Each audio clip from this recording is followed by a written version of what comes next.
নমস্কার, এসকেআর online YouTube চ্যানেলে তোমাদের প্রত্যেককে স্বাগত। চাকরি প্রার্থীদের জন্য সুখবর, রাজ্যে আবারও নতুন করে আবগারি দপ্তরে আবগারি কনস্টেবল, এক্সাইজ কনস্টেবলে নিয়োগ করা হচ্ছে, যেখানে 3000-এর কাছাকাছি শূন্যপদ রয়েছে। মেল এবং ফিমেল প্রত্যেকে অ্যাপ্লাই করতে পারো।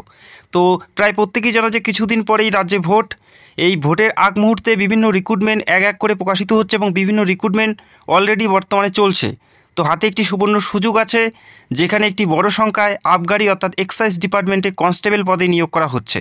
তো ভিডিওটি দেখো, এই নিয়োগের প্রত্যেকটা তথ্য আমি স্টেপ বাই স্টেপ জানাবো এবং এখানে মাঠ কী আছে, কোন পরীক্ষা দিতে হবে, প্রত্যেকটা বিষয় জানবে। কোন বইগুলো পড়বে আবগারির জন্য, এবং যারা গ্রুপ সি গ্রুপ ডি পদে অ্যাপ্লাই করেছো কোন বইগুলো তোমাদের পড়লে কমন পাবে, কোন বইগুলো এই বছরের জন্য বেস্ট, প্রত্যেকটা বেস্ট বুকের লিঙ্ক তোমরা ভিডিও নিচে পেয়ে যাবে। সেখান থেকে সরাসরি ফ্লিপকার্ট থেকে অর্ডার করে নিতে পারো। যখনই রাজ্যে কোনো নিয়োগ প্রক্রিয়া শুরু হয় তার আগেই আমি ভিডিও করে তোমাদের জানিয়ে দেই, সেটা তোমরা অস্বীকার করতে পারবে না। যারা দীর্ঘদিন থেকে আমাদের চ্যানেল ফলো করো বা ভিডিও দেখো, তোমরা প্রত্যেকেই জানবে প্রত্যেকটা রিক্রুটমেন্টের আপডেট আমরা কিন্তু আগেই জানিয়ে দিই। তো আবগারিতে একটি বড় সংখ্যায় নিয়োগ করা হচ্ছে এবং এখানে অ্যাপ্লাই করার জন্য বয়স কত থাকতে হবে প্রার্থীর। দেখো, এখানে যেটা বয়স থাকতে হবে, বিগত যে নিয়োগটি হয়েছে সেখানে 18 থেকে 27 বলা ছিল, তবে এই বছর কিন্তু এটা 18 থেকে 30 হতে পারে। যেমন WBP কনস্টেবলের ক্ষেত্রে 18 থেকে 27 ছিল, তবে সেটা 18 থেকে 30 করা হয়েছিল। ঠিক একইভাবে আবগারি কনস্টেবল পদের ক্ষেত্রে 18 থেকে 30 হয়তো দেখা যেতে পারে। যখন ফুল নোটিশ প্রকাশিত হবে তখনই আমরা এই বিষয়টি জানতে পারবো বা বিষয়টি ক্লিয়ার হবে। আর চলতি বছরে যদি এই নিয়োগ প্রক্রিয়ার বিজ্ঞপ্তি প্রকাশিত হয় সেক্ষেত্রে 1/1/2025 তারিখ অনুযায়ী বয়সটি ধরা হবে। আর যদি পরের বছর অর্থাৎ 2026-এ এই নিয়োগের বিজ্ঞপ্তি প্রকাশিত হয় সেক্ষেত্রে 1/1/2026 অনুযায়ী তোমাদের বয়সটি ক্যালকুলেট করা হবে। যেহেতু এই বছরের আর কিছুদিনই রয়েছে, তো 2026-এ যদি এই নিয়োগ প্রক্রিয়ার বিজ্ঞপ্তি প্রকাশিত হয় সেক্ষেত্রে 1/1/2026 অনুযায়ী তোমাদের বয়সটি ক্যালকুলেট করা হবে। পাশাপাশি যারা SC ST 5 বছর অর্থাৎ তারা 18 থেকে 35-এর মধ্যে প্রত্যেকে এলিজেবল। যদি 30 বছর করা হয় সেক্ষেত্রে, এবং OBC প্রার্থী 3 বছরের ছাড় থাকবে। আচ্ছা, অত্যন্ত গুরুত্বপূর্ণ একটি ভ্যাকেন্সিস, একটু পরে আমি জানাবো তোমাদের মাঠ কী থাকবে এবং হাইট ওয়েট কত থাকতে হবে। এখানে অ্যাপ্লাই করার জন্য শিক্ষাগত যোগ্যতা কী থাকতে হবে। এখানে অ্যাপ্লাই করার জন্য শুধুমাত্র ক্লাস 10 অর্থাৎ মাধ্যমিক পাস থাকতে হচ্ছে, কোনো পার্সেন্টেজের ব্যাপার নেই। শুধুমাত্র পাস করলেই তোমরা এখানে অ্যাপ্লাই করতে পারো। এক্সাইজ ডিপার্টমেন্টে কনস্টেবল পদে তোমরা শুধুমাত্র মাধ্যমিক পাশে অ্যাপ্লাই করতে পারো। পাশাপাশি বাংলা পড়তে বলতে এবং লিখতে জানতে হবে। বাংলা পড়তে বলতে এবং লিখতে জানতে হবে। মাধ্যমিক পাশে তোমরা এই গুরুত্বপূর্ণ পদের জন্য অ্যাপ্লাই করতে পারো। অ্যাপ্লাই করার জন্য কত ফি দিতে হবে প্রত্যেকটা বিষয়সমূহ স্টেপ বাই স্টেপ দেখে নেব। তো ভিডিওটি অবশ্যই সম্পূর্ণ দেখার চেষ্টা করো। তো এই মুহূর্তে জানিয়ে দিচ্ছি তোমাদের হাইট কত থাকতে হবে। SC ST এবং গোর্খা বাদে অল আদার্স যে সমস্ত কাস্ট আছে সেখান থেকে অ্যাপ্লাই করার জন্য তোমাদের যে মিনিমাম হাইট মেলদের ক্ষেত্রে থাকতে হচ্ছে 167 সেন্টিমিটার। 167 সেন্টিমিটার মিনিমাম হাইট থাকতে হবে এবং চেস্ট থাকতে হবে 78 সেন্টিমিটার নর্মালি, এবং ফুলিয়ে তোমাদের 5 সেমি বেশি করতে হবে, অর্থাৎ 83 সেন্টিমিটারের মতো তোমাদের চেস্ট করতে হবে ফুলিয়ে। এবং ওজন থাকতে হবে তোমাদের বয়স এবং উচ্চতার ভিত্তিতে তোমাদের ওজন থাকতে হবে। পাশাপাশি গোর্খা, রাজবংশী এবং সিটুল ট্রাইব যারা আছে তাদের হাইট থাকতে হচ্ছে 160 সেন্টিমিটার। চেস্ট থাকতে হবে 76 সেন্টিমিটার, ফুলিয়ে 5 সেমি, অর্থাৎ 76 থেকে 81 সেন্টিমিটারের মতো তোমাদের চেস্ট করতে হবে। এবং তোমাদের উচ্চতা এবং বয়সের উপর ভিত্তি করে তোমাদের ওজনটি নির্ণয় করা হবে। এবং ফিমেল প্রার্থীদের ক্ষেত্রে যারা জেনারেল তাদের 160 সেন্টিমিটার মিনিমাম হাইট থাকতে হচ্ছে। এবং যারা গোর্খা, গাড়োয়ালিস, রাজবংশী এবং সিটুল ট্রাইব আছে তাদের ক্ষেত্রে 152 সেন্টিমিটার মিনিমাম হাইট থাকতে হচ্ছে। এবং প্রথমে জানিয়ে দিয়েছি যে তোমাদের ওজনটি তোমাদের বয়স এবং উচ্চতার উপর ভিত্তি করেই তোমাদের ওজনটি নির্ণয় করা হবে। তো আশা করি বুঝতে পারলে এই মিনিমাম ক্রাইটেরিয়া তোমাদের মধ্যে থাকতে হবে। তো দেখে নাও, এই মুহূর্তে একটি লিস্ট দেখতে পাচ্ছ, এখানে পরিষ্কার উল্লেখ করা আছে তোমাদের হাইট কত থাকলে কত ওজন তোমাদের থাকতে হবে। এখানে পরিষ্কার উল্লেখ করা আছে, তো আমরা এই মুহূর্তে দেখে নিচ্ছি। 160 সেন্টিমিটার মেল প্রার্থীদের ক্ষেত্রে কী থাকতে হবে এবং ফিমেলদের কী থাকতে হবে সেটা দেখে নিচ্ছি। 160 সেন্টিমিটার যদি উচ্চতা থাকে সেক্ষেত্রে মেলদের ওজন থাকতে হবে 52 থেকে 65 কেজির মধ্যে, এবং ফিমেলদের থাকতে হবে 48 থেকে 61 কেজির মধ্যে তোমাদের ওজনটি থাকতে হবে।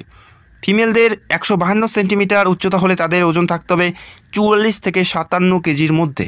তো আশা করি বুঝতে পারলে। এভাবে এখানে কত হাইট থাকলে কত ওজন থাকতে হবে প্রত্যেকটা বিষয় এখানে উল্লেখ করা আছে। সেক্ষেত্রে তোমাদের হাইট কত আছে সেটার ভিত্তি করে তোমাদের ওজনটি নির্ণয় করে নেবে, এবং তোমাদের হাইট কত আছে সেটা অবশ্যই কমেন্ট করে জানাবে। এখানে পরিষ্কার উল্লেখ করা আছে 164 সেন্টিমিটার হাইট থাকলে মেলদের 54 থেকে 67 কেজির মধ্যে ওজন থাকতো। এবং ফিমেলদের থাকতে হবে 50 থেকে 64 কেজির মধ্যে ওজন, অর্থাৎ 50-এর বেশি থাকতে হবে এবং 64-র কম থাকতে হবে। তো এই বিষয়গুলো অবশ্যই একবার দেখে নেবে, এখানে কিন্তু তোমাদের ওজনের ব্যাপারটি থাকছে। তো আশা করি বুঝতে পারলে। এরপরে তোমাদের জানিয়ে দিচ্ছি তোমাদের মাঠ কী থাকবে, অর্থাৎ রানিং কী থাকছে। ফিজিক্যাল এফিসিয়েন্সি টেস্ট অর্থাৎ পিইটি, প্রথমে যেটা দেখতে পেলে সেটা হচ্ছে পিএসটি ফিজিক্যাল মেজারমেন্ট টেস্ট, এবং পিইটি কী থাকছে সেটাও তোমরা দেখে নাও। যেখানে মেল প্রার্থীদের থাকবে, যেখানে 1600 মিটার রান তাদের কমপ্লিট করতে হবে 6 মিনিট 30 সেকেন্ডে।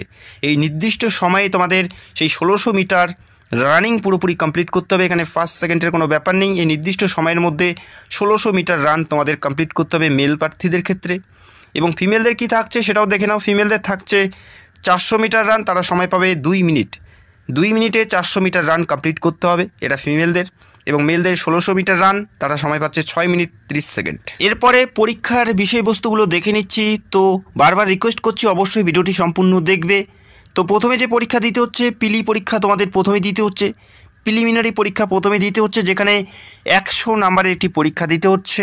100টি প্রশ্নের 100 নাম্বারের একটি প্রথমেই তোমাদের পরীক্ষা দিতে হবে, যেটা অফলাইন বেসে তোমাদের পরীক্ষা হবে, এমসিকিউ টাইপের পরীক্ষা হবে।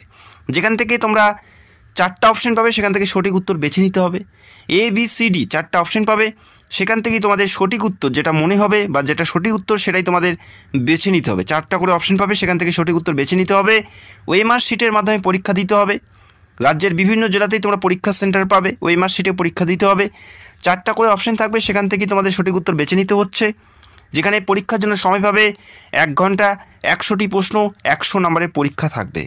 তো আশা করি বুঝতে পারলে। পরীক্ষার প্রশ্নপত্র সেট করা হবে বেঙ্গলি, নেপালি এবং ইংলিশ ভাষায়। যে কোনো একটি ভাষায় তোমরা পরীক্ষা দিতে পারো, বেঙ্গলি, নেপালি এবং ইংলিশ ভাষায় প্রশ্নপত্র সেট করা হবে। এবং পরীক্ষা কোন বিষয়বস্তুর উপর হবে সেটাও তোমাদের জানাচ্ছি। বেঙ্গলি, ইংলিশ এবং নেপালি ভাষায় প্রশ্নপত্র সেট করা হবে। যেখানে থাকছে টেস্ট অফ ল্যাঙ্গুয়েজ, বেঙ্গলি অথবা নেপালি। টেস্ট অফ ল্যাঙ্গুয়েজে থাকছে 50 নাম্বার। তারপরে থাকছে জেনারেল অ্যাওয়ারনেস এবং রিজনিং, যেখানে থাকছে 50 নাম্বার। এই দুটি বিষয়ের উপর পরীক্ষা থাকছে। আর মাধ্যমিক লেভেলের প্রশ্নপত্র থাকবে। এই পরীক্ষা যে সকল প্রার্থী পাশ করে তারা পিএমটি এবং পিইটিতে ডাক পাবে। এবং এই পরীক্ষায় 1/4 হিসেবে নেগেটিভ মার্কিং থাকছে, অর্থাৎ 4টা ভুল করলে একটি সঠিক নাম্বার তোমাদের ডিডাক্ট করা হবে। তো আশা করি বুঝতে পারলে। তো এই পরীক্ষা প্রথমে দিতে হচ্ছে। এই পরীক্ষার পরেই তোমাদের ফিজিক্যাল টেস্ট থাকবে, এবং পরবর্তী ক্ষেত্রে ফিজিক্যাল টেস্টে যারা পাশ করবে তারা ডাক পাবে ফাইনাল রিটেন এক্সামে, অর্থাৎ মেন পরীক্ষায় ডাক পাবে। মেন পরীক্ষা কত নাম্বারের মধ্যে থাকছে, যেখানে 90-এর মধ্যে একটি পরীক্ষা থাকবে মেন পরীক্ষা। এই পরীক্ষার উপর ভিত্তি করে তোমাদের একটি মেরিটের মাধ্যমে নিয়োগ করা হবে। 90-এর মধ্যে একটি পরীক্ষা থাকবে, 90, যেখানে 90-এর মধ্যে পরীক্ষা থাকছে। যে সকল প্রার্থী মাঠ কমপ্লিট করবে তারাই এই পরীক্ষায় বসতে পারবে। বোঝা গেল? 1 ঘন্টা 30 মিনিট পরীক্ষার জন্য সময় পাবে, 1.5 ঘন্টা পরীক্ষার জন্য সময় পাচ্ছ। সেম এমসিকিউ টাইপের পরীক্ষা হবে, 4টা করে অপশন পাবে, সেখান থেকে তোমাদের সঠিক উত্তর বেছে নিতে হবে। বেঙ্গলি, নেপালি এবং বাংলা ভাষায় প্রশ্নপত্র থাকবে, 1/4 হিসেবে নেগেটিভ মার্কিং থাকছে। এবং এই পরীক্ষায় যে বিষয়বস্তুগুলো থাকছে দেখে নাও। জেনারেল অ্যাওয়ারনেস এবং জেনারেল নলেজ 30 নম্বর, ইংলিশ থেকে 30 নম্বর, এলিমেন্টারি ম্যাথামেটিক্স থেকে 20 নম্বর এবং রিজনিং থেকে 10 নম্বর। এই 90-এর মধ্যে পরীক্ষা হচ্ছে। তো এই পরীক্ষার পরে এই পরীক্ষা যে সকল প্রার্থী সফলভাবে পাশ করবে তারা ইন্টারভিউর জন্য ডাক পাবে, যেখানে 10 নাম্বার কিন্তু ইন্টারভিউ থাকছে। এবং সর্বশেষ রিটেন 90 এবং 10, এই 100-র মধ্যে ভিত্তিতে যাদের নাম্বার সর্বোচ্চ থাকবে তারাই কিন্তু এখানে সিলেক্টেড হবে। সেক্ষেত্রে এই পরীক্ষা খুবই ইম্পর্টেন্ট। যথেষ্ট ভালো প্রিপারেশন নিয়ে তোমাদের পরীক্ষায় বসতে হবে, এবং এখন থেকেই তোমাদের প্রিপারেশন নিতে হবে, কেননা কম্পিটিশন লেভেল অনেকটাই হাই থাকবে। প্রচুর প্রার্থী এখানে অ্যাপ্লাই করবে এবং প্রচুর প্রার্থী এখানে পরীক্ষায় বসবে। সেক্ষেত্রে যথেষ্ট ভালো প্রিপারেশন না নিলে তোমরা এই পরীক্ষা পাস করতে পারবে না। তো আশা করি বুঝতে পারলে। তারপরে তোমাদের থাকছে ক্যারেক্টার ভেরিফিকেশন এবং মেডিকেল টেস্ট। মেডিকেল টেস্টে তোমাদের চোখ কান চেক করা হবে। তো আমি একটি ডেডিকেটেড ভিডিও করে তোমাদের জানিয়ে দেবো যে মেডিকেলে অ্যাকচুয়াল কী চেক করা হয়, কিভাবে চেক করা হয়, কারা কারা কোয়ালিফাই করতে পারে বা কারা কারা ডিসকোয়ালিফাই হয়ে যায়, সেই বিষয় নিয়ে আমি অবশ্যই ভিডিও করে তোমাদের জানাবো। এবং অ্যাপ্লাই করার জন্য যে অ্যাপ্লিকেশন ফি দিতে হচ্ছে সবার জন্য 220 টাকা। যারা জেনারেল প্রার্থী 220 টাকা অ্যাপ্লিকেশন ফি দিতে হচ্ছে। পাশাপাশি যারা শিডিউল কাস্ট এবং শিডিউল ট্রাইব তাদের ক্ষেত্রে 20 টাকা শুধুমাত্র অ্যাপ্লিকেশন ফি এখানে নেওয়া হচ্ছে। যারা জেনারেল এবং ওবিসি প্রার্থী তারা 220 টাকা, তাদের জন্য 220 টাকা অ্যাপ্লিকেশন ফি দিতে হবে। ক্রেডিট কার্ড, ডেবিট কার্ড অথবা নেট ব্যাঙ্কিংয়ের মাধ্যমে এই অ্যাপ্লিকেশন ফি জমা করতে হবে। অত্যন্ত গুরুত্বপূর্ণ একটি নিয়োগ। আর কিছুদিনের মধ্যে এই নিয়োগের বিজ্ঞপ্তি তোমরা দেখতে পারবে। ওয়েস্ট বেঙ্গলে এক্সাইজ ডিপার্টমেন্টে কনস্টেবল নিয়োগ করা হচ্ছে দীর্ঘ কয়েক বছর পর। আশা করি প্রত্যেকের হাতে সুবর্ণ সুযোগ আছে। পরীক্ষার পুরো সিলেবাস নিয়ে খুব তাড়াতাড়ি ভিডিও করার চেষ্টা করব, এবং যখনই অ্যাপ্লাইটি স্টার্ট হবে সবার আগে আমি তোমাদের অ্যাপ্লিকেশন প্রসেস দেখিয়ে দিব, যাতে তোমরা নিজেরাই ভালো করে অ্যাপ্লাই করতে পারো। তো আশা করি বুঝতে পারলে। যদি তোমাদের কোনো প্রশ্ন থাকে সেক্ষেত্রে কমেন্ট করতে পারো। পশ্চিমবঙ্গ তথা সারা ভারতের সমস্ত চাকরির আপডেট পেতে অবশ্যই আমাদের চ্যানেলটাকে সাবস্ক্রাইব করে রাখতে পারো। তো ভিডিওটি দেখার জন্য অসংখ্য ধন্যবাদ। Thank you so much.